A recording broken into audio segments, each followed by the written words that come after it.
What's going on, everyone? Welcome back to another episode of Chasing PB. And this episode I've been saying I was going to do for a while and just haven't had the chance to do it, nor have I actually pushed myself to do it. But I've been telling everybody I was going to do a video on the modifications that I've done to my Pond Prowler. So here it is. I'm going to walk you through it. It's not perfect, but it works for me. And yeah, I mean, you know, people hate on the Pond Prowler, but it's a good little boat. I mean, honestly, at my stage in life, I'm not gonna be able to go out and buy a bass boat right now. I mean, it is what it is. I have 2 kids. I have another kid on the way. My priorities for going out and dropping a few thousands and thousands of dollars on a bass boat is not high. I would love to, don't get me wrong, but it's just not gonna happen. So how I ended up with the Pond Prowler, it was actually one of my other uncles, and we used to fish out of it some when I was younger. We'd pond hop with it and things. And like a couple years ago, he was just looking to get rid of it. He wasn't using it very much. He has a bass boat. It's my uncle, who y'all have seen me go on Smith Mountain Lake with and things. But and so he asked me if I wanted it, and of course I said yes. I mean, this is a perfect little thing. At the time when I was living in Pulaski, this was a perfect boat to get out on Gatewood because it's electric only. And then, you know, I knew I had some other ponds I could fish with it, and other various bodies of water I could put it on that you can put a bass boat on, but you're still going to go the same speed, right? So it has its advantages and disadvantages. Disadvantage would be size for a couple, and probably design. So hang on one second, I'm going to flip the camera around and I'll go over that. So when I talk about disadvantages for size, one of it is space. I think this one's 8, pushing 9 feet. Yeah, 8'11", so yeah, we'll just call it 9 foot. So when you got 2 people on there, Ben and I have both fished on this. You can do it. It's just tight. It's very tight. There's not much space for anything, especially when we do tournament fishing out of it. We have a cooler for a live well that we use, and that's just kind of Ben's seat. I don't have a seat. I just stand, which is fine, but your feet get tired after a while. Another disadvantage of its size is, or its design really, is how square that it is. See, when it's windy, and if you can see in the background of my uncle's pond, I'm about to go back out there, it's getting windy again. The wind really pushes this thing. It's basically designed like a pontoon boat, and if you know anything about pontoons, they don't really do that good in wind either, as far as staying still. So, you know, the design kind of plays against the wind. It basically, the square design just acts like a gigantic sail on a sailboat. So you're fighting it. You're constantly fighting it. And I'll get into one thing I found to fix that here in just a second. So anyways, that is the Pond Prowler right here. What you see though is I've built 2 platforms. Now I got to give a shout out to my buddy Willie. Willie runs the River Rovers YouTube channel. If you guys haven't checked them out yet, please go ahead and check them out. I wanted him with me when I did this video, but we both have crazy schedules. It's hard for us to get on the same page. So Willie helped me design and build this, and because he's modified a few boats himself. One thing we want to do with these platforms right away is you don't really want to go screwing into boats, right? You don't want to mess up the integrity of the boat. Well, the one cool thing about this boat is that it has this little lip right here, okay? Right there is a little lip. So what we did is we built our platform to be removable and to use the lip to our advantage. So we started out with just this front platform. It's plywood, and I don't remember the boards we used underneath it. I think it was actually like the wood you use on like railings and things of that nature is what we ended up using, but it holds pretty good. And we got another 2x4 in the middle of it, so to give it extra support, piece of plywood on top. Got some indoor outdoor carpet at Ollie's, cut it down, glue, stapled it together, bam, platform's done. The front platform was pretty easy. We decided, we had some leftover wood, so I decided to do this back platform. Let me stand up here and show you that.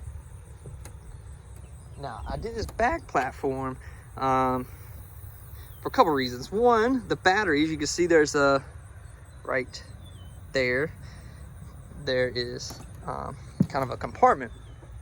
I actually store the battery under that, so if it's raining, it'll help keep the battery dry. I do have a box to keep the battery dry, but that would help with it. And it just gives me more room to walk and stay up. Now, disadvantage, if you got 2 people on here, trying to balance is a nightmare. If for just being completely honest, trying to balance is a complete utter nightmare. So when Ben's with me, we don't use it. I've used it with one other person before. I didn't like it. I immediately said, all right, I'm only going to use this by myself, and for 2 reasons. Reason number 1, Gives me somewhere to put stuff. It's a lot more accessible than laying on the floor. All right, so you see I got scale, pliers, net, everything set up there. I can grab it a lot easier than having to reach down the floor and get it. Reason number 2, when I'm by myself, all the way toward the front of the boat, having the battery in the back and having this compartment in the back helps give me a little bit of counterbalance. So I'm not just digging that front end the whole time that I'm going through the water. So it makes it a little bit easier to get through everything. And I do like it for that. So when I'm by myself, I put it on. When I'm not by myself, it does not go on. You can see there's a little bit of room to put your stuff. Got my life jacket, got my backpack, a couple other bags and things right there. See that? I keep the rods on the side. I built a rod holder for it. I just ended up not really liking it that much, so I don't use it. Now, here on the front, you can see I got a Garmin. I got a Garmin Striker 4. Now, my reviews on the Garmin Striker 4 are this. I like it. However, is it a perfect graph? No. But it gives me what I personally want. What I personally want is to see the layout of what's underneath me, get an idea where I've got slopes, humps, things of that nature. Perfect. I want temperature. Perfect. And I want depth. Perfect. Thing works magnificent for that. So I can't strike it for that at all. No pun intended. However, if you're wanting to see fish on it, if you're good at reading kind of like old school graphs, which, I mean, this is a newer model, but it's kind of got that old school feel. Yeah, you could probably read some fish on it. Is it great? No. Have I been able to see fish on there? Yes. Okay, I've been able to read the manual, figure out what they're supposed to look like. Have I seen them? Yes. Do I use it for that? No. Could you? Probably. I don't. I like the temperature, I like the depth, and I like to see the layout of what's underneath me. And it works absolutely fantastic for that. Run it off another battery. You could actually run it off your battery in the back. I bought a separate battery for it, just a small little 12-volt battery. Keep it right there at it so I don't have to run any more wiring. One other thing I didn't like about the Garmin is it did not come with those alligator clips on the battery. I had to put those on myself. It just came with the wires. So that's one negative, but I read about that prior to buying it, so I knew what to expect. Then I'm running a Minn Kota 40 Endura on it, way more than you need. All right, I know that. My uncle who had this had a 30 on it. 30 worked good. I just didn't like it because at the time I was fishing bigger bodies of water, okay? And I needed to get where I wanted to go quicker. And the 40 does that. Again, it's way too much on it. When I flip this thing around and mount it on the back, if I'm by myself, this boat will get up on plane. All right, so yes, it's way too much motor, but I enjoy it. It gets me where I'm going, and it gets me there quick. The coolest thing about this, and I'm going to talk here, but I'm going to show video of this when I get back out on the water, is this foot pedal. Let me hop down off here.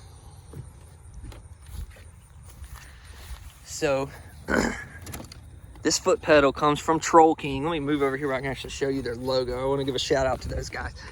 All right, it is a Troll King foot pedal, and the coolest thing about that is if you don't want to spend the money on a foot pedal trolling motor, this gives you an alternative. All right, that's what I already had this Endura, and when I was building this platform, I was like, I can't have this platform without a foot pedal. Okay, I'm going to spend more time driving, reaching down, than I'm going to spend actually fishing. So I needed something, and I just started researching to see if they make anything like this, and they do. Troll King does it. If I'm not mistaken, I think this company's out of Colorado. I could be wrong. I've had this thing for a while and I forget. One cool thing is when you place an order, they actually reach out to you to ask you a couple of different questions to actually make this thing a little bit customizable to what you're working with.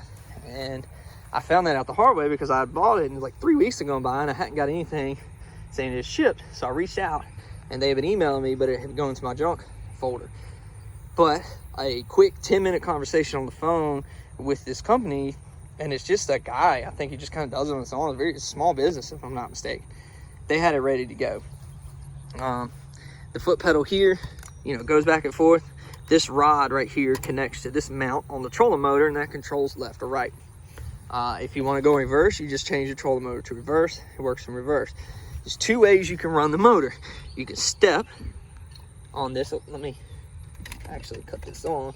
You step on this button, and you got juice. Or there's a switch here, like if you're trying to get where you're going on the lake, you don't want to keep your foot on it. You just want to drive it with your hand, so you can take this off, and you can just flip this switch, and your speed's controlled here at the handle like it normally would be, and you steer with the handle too, or you can steer with your foot, I guess, if you're sitting down. I stand up. So normally what I do is just sit down on the platform with my butt, control it with my hand, and it is what it is. But I really do like that. Again, like I said, you guys have seen, I was going to put some clips over it. Y'all have seen some clips of it working on the water, and I do enjoy that. So that's my boat in a nutshell. I've added a ruler on the side. This thing is legal. I have it tagged in the state of Virginia. I can put it on public water. It's legal. I pay taxes on it. I got it tagged. There's the transducer for the Garmin, in case y'all are wondering what it was. I just got it on with the clamp. I love it. I mean, it really works. Would I love something bigger with the motor? Absolutely. Would I love a bigger John boat? Yeah, probably. But this thing, to get it basically free, well, I did get it free from my uncle. I've invested, the Garmin and the Minn Kota are probably the most expensive things, but I've kept it under $200 what I've invested in this thing. So it's not bad. I think one of these brand new runs around that. So I've basically, you know, I've saved some money with it, but I do love this boat. There's very few modification videos out on these boats on YouTube. That's one reason I wanted to do this. So if you have just come across this because you're trying to figure out how to make mods to your boat, you're not used to my channel, thanks for stopping by. Please go like and subscribe my channel if you like fishing. But that's what we did. Again, shout out to Willie with River Rovers. He helped me design this. He helped me think through it. We knocked this out Sunday at his house. It didn't take us that long once we had all the materials. And yeah, it's been great. I've enjoyed it, fishing with it throughout the spring, throughout the summer. And the cool thing about it is, like I said, those decks are removable. So like if you guys watched the video with me and my daughter, I just popped them both out, put the seats that came with this in, and it was like it came with, you know, like it came from the shop.